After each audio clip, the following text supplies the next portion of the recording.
Hello, everybody. Welcome to Half Cut Podcast. It is myself, Nathan Rutledge, and my good pal, Mr. Dorian Lawson, And joining we're- you at the table.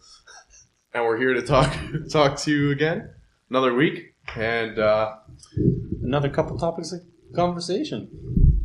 All right, so my topic for this week. What is the most pain you've ever felt?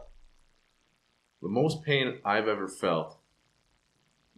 So, two things come to mind here: Sure. physical and emotional pain. Two very different levels of pain, that's for sure. And some could argue that they're hurt equally as bad. Oh, yeah. Or- I mean, physical pain goes away eventually, but emotional pain, that can that sticks with you, forever. yeah, for sure. Yeah, that's a really good point. So, my personal experience, we'll start off physical, Sure. because we'll keep it less than deep for now. But physical pain, there's two incidents that come to mind. Sure. Finger incident. Mm-hmm. It didn't set in. It didn't hurt initially, but I'll tell the story as quick as I can here. So, my brother and I, we both worked part-time at a rink, and it was one night, there was a Big Six game, which is the biggest league in Oxbow. So it was a pretty big deal where he was in a hurry. He was running the Zamboni that night, and I was just helping him out. And what happened was he had the blade too low, caught up too much snow, and there's these steel plates on top of the horizontal auger. And he brought it into the shop. I took the steel plates off, and I told him just to hold on. He didn't hear me. He was in a rammy mood, and I started to wipe snow off the top of the horizontal auger, and he flips the auger on. The jagged edges on the auger catch my glove, pull my hand in, sucks my two fingers under a guard, and just slices them off. I rip my glove off, fingers are dangling, bleeding like crazy, and I'm just in shock. My brother tells me to go to the hospital, so I run outside, command start my car, drive myself to the hospital, blood all over my door, and next day I got surgery. It was a pretty gruesome experience, but I got a skin graft on my fingers, and it only really hurt for like the night of, the day after skin graft, and then for like a week. Like, Which, I mean, something like that. and I don't know, it was just in like much worse. Yeah, I was just set in a cast. It wasn't real bad. Like it, I don't know. And then the other incident is my shoulder. I was snowboarding, and I took a front roll, thought it was soft snow, and a nice hard piece of snow hit my shoulder and tore my ACL. And I don't know, you probably can't notice, but there's a bump here, and there's not a bump here. So that I couldn't lift my arm like 4 inches from my leg. Like I couldn't go up, back, to the side. Went to the hospital in BC, and they said, well, we're probably not going to stop you from snowboarding, so we're not going to do anything.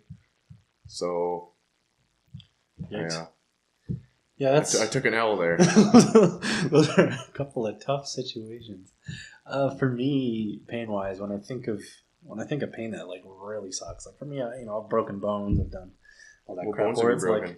like bone that connected my upper arm to my elbow. Up to your elbow. And I broke my little toe once. I'm dumb and do dumb shit. Not, the manliest, but it is what it is.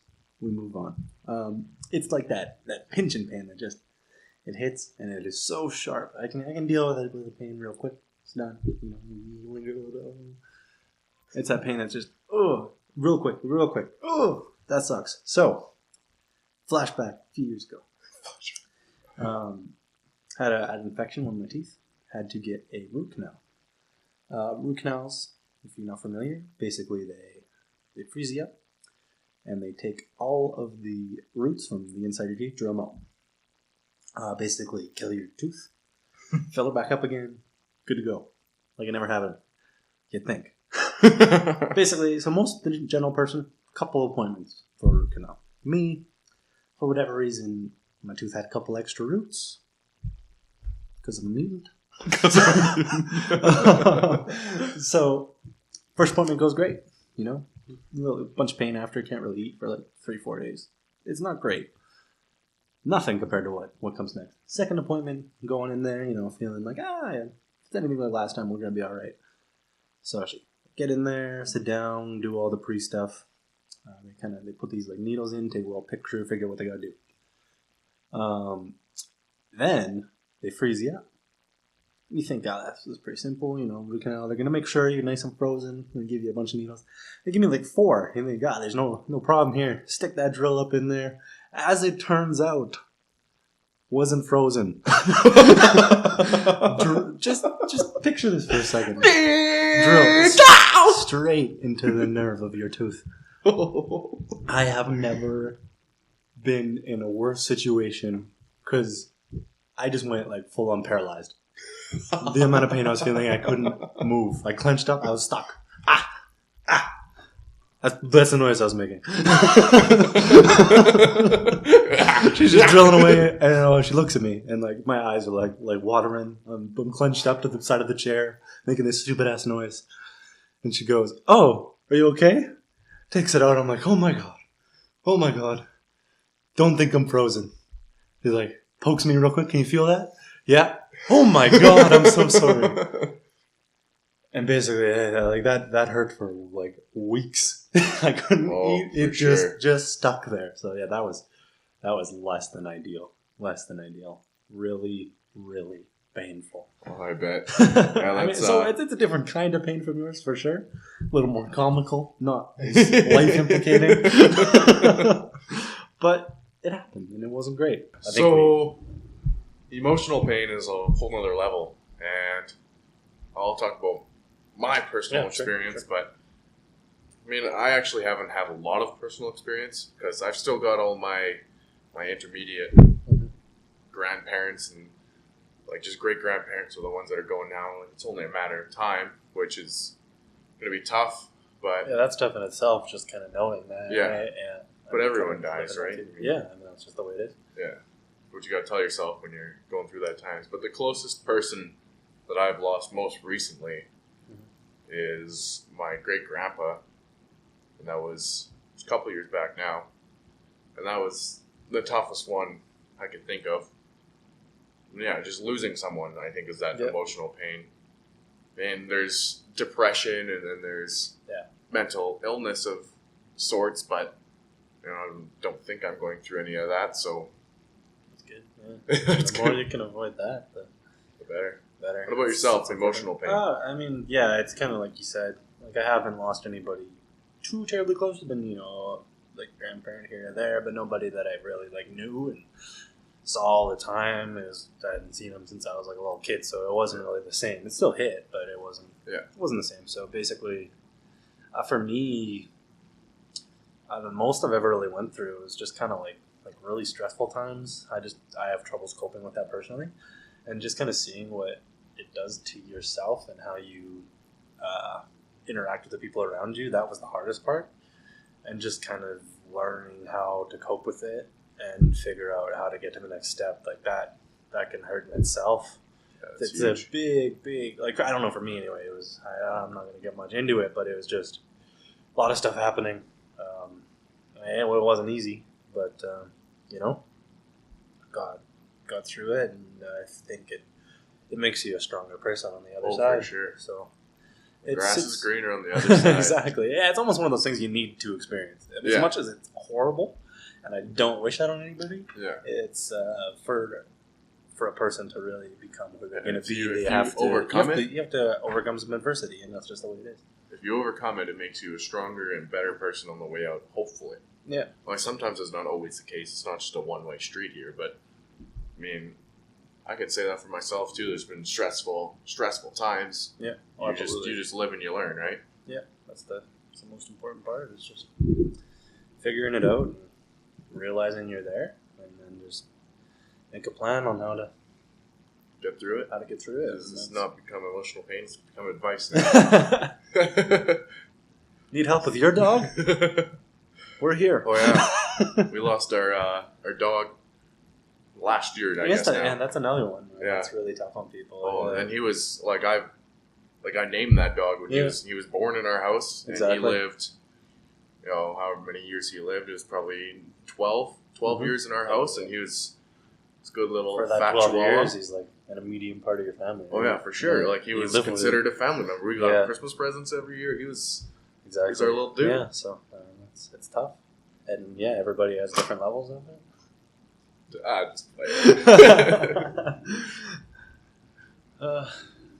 Yeah, that's. I think that wraps up emotional pretty much pain. covers pain in general.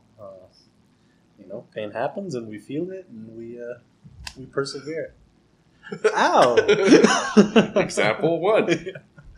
All right, example 2. All right, so now that we're done with that topic, Nathan, what do you have for us this week? So the question I have to ask you is, what do you do when you don't have enough time in your, like, specifically with a relationship? Sure. I mean, we don't have to talk, like, we can take it other ways, but that's let's cover the whole relationship part. Yeah, absolutely. Like, if you don't have enough time for anything, or for what you have going on in your life, and your relationship can separate. Yeah, for sure. what do you do in that situation? Because I think a lot of people go through that at one point. Oh, for sure. I mean, They're, people are busy. That's just the way it is. There's so many moving parts, and satisfy this person, and satisfy this person, and then satisfying the person that you're with every day, and that you're really spending your most time with. That's kind of the toughest part. So, I mean, honestly, it's one of those things where, depending situation to situation, you kind of have to both go in on a relationship level and just, talk about it and say, hey, this is, these are the things that I want to do, these are the things that I have to do, and this is the things that I want to do with you, or whatever. And just really knowing, not setting a schedule or anything, but just knowing, when you're apart, there's a reason, it's a productive reason, or, you just need time or whatever. You can't be together all the time. It's not sustainable. But just, taking a step back, both of you, and being like, okay, this is what we need for time, this is what we're going to spend together, and this is what we're going to spend apart, and this is the other things we need to do, and just filling in the gaps around that is honestly the best thing you can do. I don't have a ton of experience with it, just like when I was younger, but as far as like working and going to school and stuff like that, I just don't have time for that as it is. So I can't speak to it too much, but I don't know. What do you think? So the way I see it is kind of like, I don't know, on a scheduling perspective again, it's like, is the relationship long term? Do you see yourself with this person? That's a good point. And another option is you could take a break. You could talk to that person and be like, I need some time for me, kind of thing. Yeah. But I mean, that always just sounds like a shitty excuse. No, but again, it's situation to situation. Like, if there's something life-changing that's going on, and, you need to go and do this, but for sure, I cannot, I need my full focus or whatever. Like, you gotta find a way to make that work. So if that's what you gotta do, that's what you gotta do. Like, and whatever else you're doing that is taking up your time, that is apart from relationship, is that long-term? Like, are you, how long is that going on? You mean? That's true. Like, it's all scenario specific, but in general, I think, if that person wants to be with you, they'll understand and they'll realize. Sure. But if you tell them that you can't spend time with them as much as they'd like, then they're gonna have to. Like, if they don't like it, then get them out of there. I mean, I suppose, positivity. Yeah, things go on, and it's just not meant to be, right? Things come through life, and things go, and you just gotta figure out what's gonna get you to the end of that road. So, yeah, I mean, a lot of it, and this can be in any situation, is just really putting a value on time. So, like, what does this thing mean? How long is it gonna take? And you kind of put that up to something else. And I mean, it goes to this concept of opportunity costs, where it's basically when, if I do this thing, what am I giving up? Yeah. What could I be doing instead? And you kind of figure out what is the most value to you, and that's almost the way you got to go. Whether it be, homework's probably pretty high, or going out would not be. You're doing homework, you could be going out, but you have to do the homework, so that's going to be the highest value. So you kind of have to go through those steps if you're a really busy person. I mean, it's just the reality of it. Going out's always first. Oh, I mean, the value doesn't always win. Yeah, you definitely, just in general, without the whole relationships, then you don't have enough time. You got tons of things on the go. Yeah, you gotta fix a house. You Yeah, got a dentist appointment. You got the work. You got all these things. some factors to think about is urgency, priorities, and just what's most important to you, I guess, because it could just become completely. It could be a priority to someone else, but to you, I mean, you're making the decision. Yeah, absolutely. It's your call. Something that I've done recently in this respect, I found myself, I was double booking, and I was just really having a hard time with time management. Never really did before, but just more things were getting put on the plate. Literally just a month ago, did a schedule. This is what you can look at it on like a month by month basis. This is what I've got going on this week. This is what I've got going on this day. This is what I've got going on this hour. And that's really going to help to kind of figure out and help remember too. Yeah, exactly. Because that's sometimes the hardest part. Yeah, a lot of times it's like, hey, you want to hang out Wednesday? I'm like, oh yeah, of course. I'd love to do that. And you're like, wait a minute. And then the old lady's taking me on a date, and it's like, oh god. Unfortunately, you can't come along.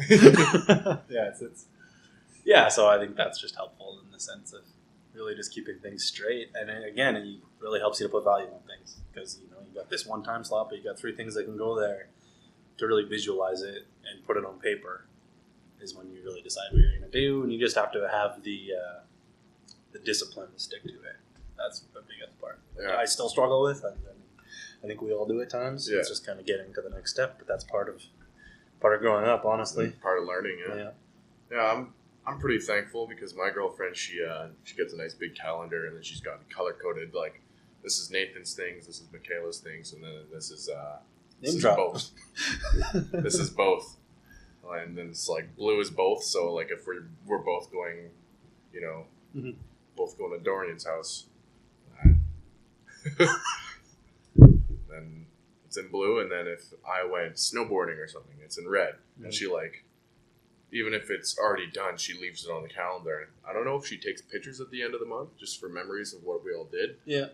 That's interesting, though. I'm not sure if she does. I think she should. Yeah. But I'm not sure if she does. That's cool. I like that. And she just takes care of all of it. It's awesome. Yeah, that's another thing, just having someone else to help you. Oh, yeah. Especially if you're someone who struggles with that, whether it's, a parent or a friend or a significant other. Just someone to help you get to the stage you want to get to. Whatever you need to do to get there, what you got to do, right? All right, everybody. So that's going to about wrap it up for week number 4 of the Half Cut Podcast. As always, I've been Dorian Lawson. I am Nathan Rutledge. I wasn't sure if you were going to cut me off. Not this time. Not this time. As always, thank you for any and all support you can throw our way. Hit that subscribe button. Drop one of them likes. Follow us on Twitter at HalfCutVideos. And get the latest stuff once we start that. Yeah, get rolling with that's going to be rolling. Some good stuff, and we'll probably put a picture up saying, new upload is up. Oh yeah, it'll just be a way to kind of follow what we're doing day to day, week to week, month to month. Just a way for us to talk to you. So as always, this has been the Half Cut Podcast. We post every Thursday on YouTube.com. Thanks for watching. We'll see you next week.